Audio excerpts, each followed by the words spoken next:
Hello, everyone, and welcome to another episode of the IoT For All Podcast. I'm Ryan Chacon, and on today's episode, we're going to talk about macro trends that are driving edge computing with Jason Shepard, the CEO of Nubix, an edge computing company. Very fascinating and exciting conversation. I think we get a lot of value out of it. Before we get into it, please subscribe to this channel if you're not done so already. Give this video a thumbs up and hit that bell icon so you get the latest episodes as soon as they are out. Other than that, let's get on to the interview. Welcome, Jason, to the IoT For All Podcast. Thanks for being here this week. Thanks for having me. Yeah, it's great to have you. Good conversation I think we have planned here. But before we get into things, I'd love it if you could give a quick introduction about yourself and the company for our audience. Yeah, so I always joke, that my motto is if it's fuzzy, I'm on it. I'm always finding myself at the front end of new tech trends. Long background in engineering and R&D and CTO roles. Also move more towards the business side of things. Worked a lot in the industry, open source projects, a lot of different things, over time. Like, really big believer in the network effect and how do you leverage the ecosystem to drive change and new things. Currently, I'm the CEO for a company called Nubix. We're focused on how do you deliver a cloud-like experience to the billions of tiny devices out in the field, devices that are too small to run Linux, but how do you bring containers to those devices? Which is interesting. I mean, I've been at Nubix for a few months, but it's been clicks of, I was at Dell Technologies where I was CTO for Edge and IoT. I worked a lot with VMware, and then I was last at ZEDEDA, which is a company focused on distributed edge. Out of the same data center can still run Linux. And now I'm, at Nubix, which is that next click down, microcontrollers. So been around the block when it comes to IoT and edge. Fantastic. Well, speaking of edge, I wanted to ask you a question to kind of kick things off here around when we talk about trends in edge computing. We talk a lot about macro trends, a lot about lower latency, bandwidth consumption, increased security, privacy, things like that. But beyond those typically cited technical reasons that drive edge computing forward, what are some other, I guess I should say, macro trends that really catch your attention that we need to be paying attention to? Yeah. I mean, I will qualify. So one thing too, very common, people say latency and bandwidth and whatnot, but even latency, there's nuances. So, real time, way overused, real time in airbag is like microseconds. It must be deterministic. Real time in a building automation use case is like 15 minutes. That's considered real time in terms of temperature changes and all that. So first off, there's a lot of people that cite these technical reasons. If it's latency sensitive versus, critical, a big difference. Airbag latency critical, Netflix latency sensitive, and so there's nuances that people don't get into as much, even in that conversation. So I'd qualify that. But, for me, I think for edge, it's another major driver that's less talked about is this notion of getting control of your data back control of your data. We've spent the past, 10, 15 years, a lot of folks moving towards public cloud, investing in resources and kind of centralized cloud locations. Makes great sense. In a perfect world, we'd centralize everything in the cloud. It's convenient and it can be cost effective. Well, when you talk about on a public cloud, that easy button of the centralization and sign up and pay as you grow comes with the price tag. And, easy button sounds great until you get the bill. So I think edge to the conversation now is as much about just those technical reasons, but how do I build a multi-cloud strategy? How do I take control of my data more at the edge? Where do I appropriately run workloads? It's not like the cloud's going away. There's clickbait about that, but it's how do I control my environment more? And the edge is where a lot of my data is generated. So I need to be thinking about it from that point of generation. And is that kind of one of the, is that when it comes to these macro trends, I imagine that they really are going to affect the approach that technology providers take in the IoT space. And you kind of like mentioned, I briefly mentioned them there, but how else are they affecting the approach that companies take when it comes to bringing an IoT solution kind of to life? Yeah, I mean, if you look at the trends, so historically you've got the different buckets. You've got the IT infrastructure OEMs, both hardware and software. You've got the big cloud scalers, so that would be like, Dell, HPE, Lenovo, and then you got VMwares and Red Hats. And then, so they're, it's one crew. And then you've got Microsoft and AWS, and of course, then the telcos. There's all these different buckets. But, when you apply that, what I was saying before around kind of the data gravity moving towards public cloud, and now people are wanting to pull back, it's going to change the dynamics of what people are doing. Cloud scalers used to buy all their hardware from your Dells and HPEs, and then when they got to a certain scale in the cloud, then they're like, well, let me just go straight to the source and buy it myself, and I'll spec it myself. I'll build everything. So predominantly, they're actually driving their own infrastructure, and we're seeing that happen in other places. That cuts into the business for your traditional, hardware suppliers and whatnot. Well, now with this shift to edge, you're starting to see the cloud providers trying to offer edge services, like AWS Outposts and Azure Edge and Google Anthon. But that's like bringing that cloud experience back out, on-prem, which is now encroaching on the bread and butter of the traditional OEMs, hardware OEMs, like to end customers. So it's, I call Edge the last battleground or the next battleground for the infrastructure giants. I mean, Edge is a hot topic for the technology providers because it's a battle for customer attention and acquisition and whatnot. So the clouds are trying to bring their easy button back out, but then you get locked into their ecosystem. The hardware players are bringing easy button out, but then you're locked into their hardware. The software players, are bringing easy button out. I'm agnostic, like a VMware. I'm agnostic to cloud and hardware.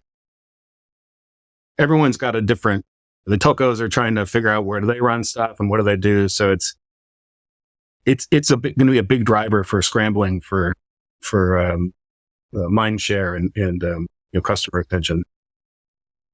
Yeah, one of the things that's kind of done that early on is when I got into the IoT space, I paid a lot of attention to was kind of the platform landscape and how every platform was kind of clamoring for the attention of the end user and the buyers, saying that our platform can do everything. It can be built if it's very horizontal, it can be worked and used for any type of solution, et cetera, et cetera. And that's kind of changed a little bit over the years. But I'm curious from your perspective, what are your thoughts on the current IoT platform landscape in IoT? I think the last thing the world needs is another IoT platform. I think that fair enough. We have 359 too many. No, I mean, it's, I've been talking about this kind of stuff for a long time. I mean, any new market, it starts usually with the platform race. People are like, well, I don't know what to do with it. What's my use case? I don't know. You just find my platform and you'll figure it out. It's very much about that. And eventually it flips to, the value first. And so I think we've seen good progress. Obviously the clouds have theirs. We just saw, Google, killed their IoT platform, and there's folks that are coming in to help on that front. But, I think that we're seeing progress on consolidation. Ultimately need, more kind of open, trusted, infrastructure. And then the real money is made by applying domain knowledge and kind of necessarily unique hardware and software around it. Believer in the need for interoperability, which also comes into play against the clouds versus all the other things we talked about, because the cloud model is to lock you in, so it's sticky, but that comes with drawbacks. So yeah, I think it's consolidating, and I think that people are realizing that they need to have a go-to dance move, so to speak, of like where they're going to make money and not trying to do everything. Yeah, it's been interesting because what we've noticed recently is a lot of the platform or solution providers that are kind of trying to pitch as more turnkey option or more complete option, I should say, feeling like an off-the-shelf buy, are becoming a quite more vertical focused and trying to showcase that that solution is built for this particular industry or this particular problem, and tailoring all the different pieces of that to that particular problem, as opposed to the horizontal approach. And I think that's what the industry, especially the buyers, need, because trying to go through and do your own research and figure out, well, which platform provider should I be working with? Which hardware do I need? What connectivity do I need? It's kind of a nightmare for companies that really don't care about all those pieces. And they're really just trying to find a solution that solves their problem. So I think the more companies can help buyers get to that point and help them make better decisions, it's a win for the industry as a whole, because obviously the more successes we have, the more scale we have, and IoT continues to grow. Absolutely. Yeah. And I've been, we got the IoT business started at Dell, a group of us back in like 2014, and kind of following the landscape for some time. And even back then, it's like, this is going to go vertical before it goes horizontal. And over time, the hope is that, you have less choices or more consistent choices for the horizontal elements below, like the plumbing, and then people are actually going to get traction. And I think still the people that are getting traction are smaller companies, or at least very focused on a given outcome versus the peanut butter platform approach. So we'll see how it plays out, but it's definitely in the consolidation path. What are your thoughts on AI in IoT, kind of the intersection there, as well as just the general state of what's going on in the space? Yeah, I mean, AI. So first off, AI is so many people. Well, we're starting to get there now, and there's some very interesting / scary stuff happening with generative, like ChatGPT is the hot topic now, and where does that head when it starts kind of looping on itself and getting smarter and all that. But IoT and AI. There's also a lot of people that say, "Oh, I do AI," but it's basically like a fancy rules engine. If they send that, it's like, "Oh, that's AI." Right. Just to say I have AI in my solution. Oh yeah. But when you look at, IoT is obviously, kind of predominantly about the sensing layer and being able to gather data, and then you can make decisions and act on it. AI applied to it can automate, the elements. Computer vision, well, both for IoT and the relationship of sensing. Computer vision is the killer app for Edge. Computer vision obviously being related to AI. Cameras are some of the best sensors around. The only people that think that it's a good idea to send raw video data over the internet are people that sell you internet connectivity. Otherwise, it's like process it locally, at the device or close to it, and then send events out, trigger action based on, that context. So, I think that's when you look at cameras as sensors tied to AI, there's a very, very tight correlation there. The generative stuff is a little different, but at the same time, we'll increasingly see sort of real time telemetry data feeding into, the generative AI, over time. So, it's definitely becoming a lot more, I think, concrete, and we're seeing a lot of acceleration happening, versus, 5 years ago. It was, definitely part of buzzword bingo. I mean, it still is, but. Yeah, I feel like that happens years before the technology is ready in a lot of these cases, for sure. Another thing I wanted to... Oh, go ahead. IoT, I think, people are getting kind of fatigued with IoT to some degree, just, because it wasn't like the big bang, but the reality is it's happening. It's just right. Bringing sensors and these types of technologies, into solutions is just stuff that you do now. Not that it's not without some challenges, but it's just stuff you do. It's like, I've said for a while, how often do I say, "Hey, I'm going to do some e-commerce today"? That buzzword is gone, but just part of your daily life. But yeah, it's still, whatever we call it, it almost doesn't matter. It just does, bringing or using sensors to collect data from the physical world and being able to utilize data that wasn't accessible. I mean, companies, there's clear value there. It's just, what do we call it is, and maybe not as important as what it does. And it's not like, if the buzzword was something different, then obviously it went from M to M to IoT. So it's still growing, and it's just becoming, the technology is becoming better, more sophisticated. Things are becoming cheaper, and they're seeing more successes out in the world to justify and kind of get over the hump of, or any fear of adoption. Early days when we were doing it, getting started with IoT, you need a label. There's no doubt, but we'd have people coming in, this is when I was at Dell, basically I want to buy some IoT. Really? Okay. What color would you like? Check out the shelf. Well, that's to my point earlier about the the way IoT is sold is changing, and I think really focusing. I mean, obviously, don't get me wrong. There are companies that or sell components of technology, but they're selling back into the industry in most cases. So that's a different kind of selling than the scale adopters, buyers that are work in agriculture that know very little about technology, but know they need a soil moisture monitoring solution. They got to figure out how to buy that. And making that easier is what's going to allow a lot of these solutions to really take off and adoption to grow. So I want to ask you, what is and this was something that was sent earlier, but I'm not as familiar with it when the term TinyML. What is that exactly, and how is that kind of driving, I assume, more intelligence on IoT devices? TinyML, speak of another buzz term, so to speak, but it's really it's the notion of compressing machine learning models into very, very, very small kind of fixed function models for very constrained devices. An example of TinyML would be when you say, "Hey Alexa," for your Echo, that there's a little machine learning model within the Echo that recognizes that wake word, and that's when it connects to the internet.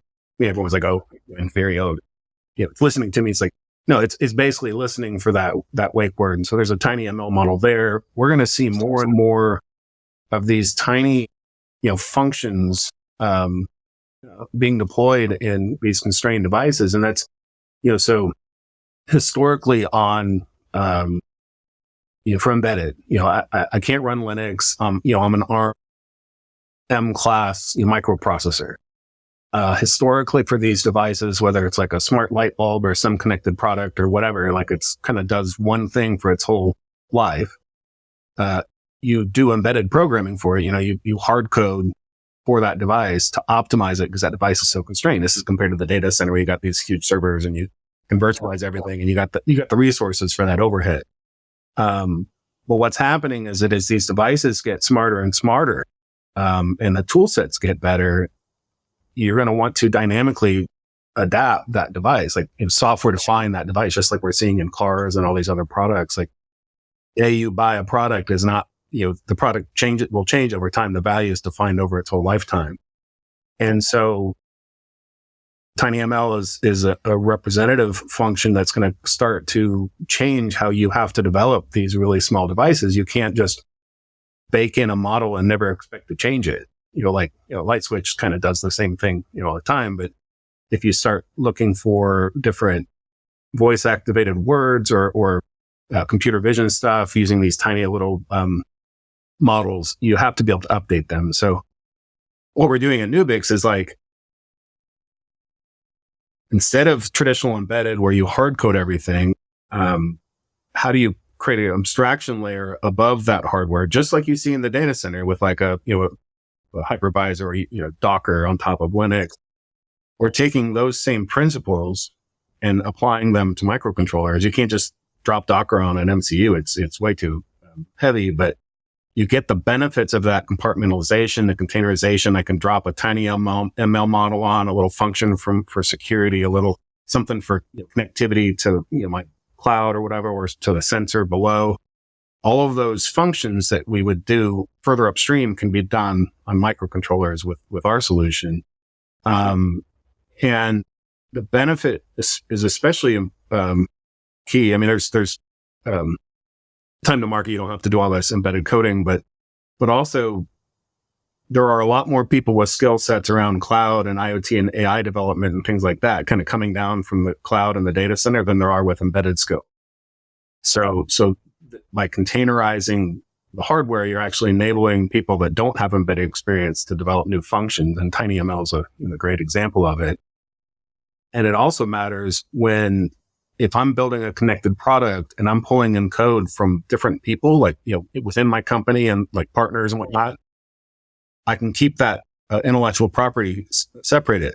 Today with embedded, if it's all compiled together, everyone's got to give me your source code and compile it into a common image. And so, your IP is exposed to everybody.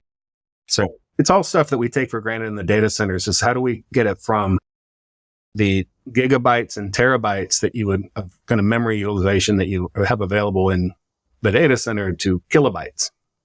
Big difference. Yeah, absolutely.